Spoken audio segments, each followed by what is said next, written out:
Welcome to Math with Mrs. Bibb, more review questions for my students for their test that we are taking. We want to solve for x in all of these problems, and we do not want decimals for answers. The first thing you do is get your x squared alone. Add 4. 8x squared equals 32. Divide by 8. That's one thing that I see students not doing. They do not get the x squared alone. And so I will have x squared equals 4. Then we want this to just be x. How do I unsquare x? I take the square root of both sides. So if I take the square root of both sides, I get x equals. And I want you to remember and think about it like this. What number or numbers can I square and get positive 4? 2, obviously. 2 times 2 is 4. But is there another number that I could square or multiply by itself to get positive 4? And that is also negative 2. So positive 2 or negative 2, you will see this written as plus or minus 2.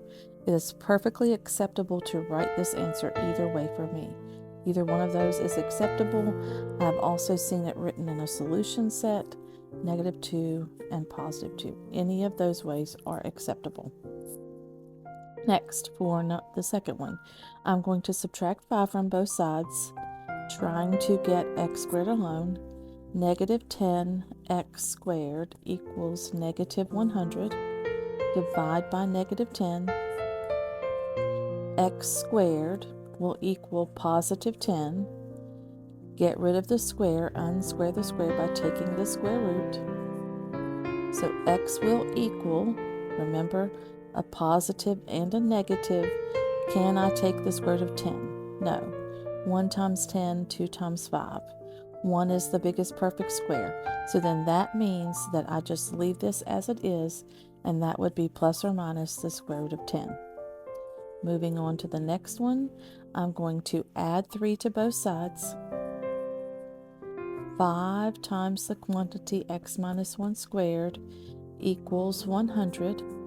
Divide by 5. The quantity x minus 1 squared equals 20. Take the square root of both sides. X minus 1 equals, oops, I'm so sorry.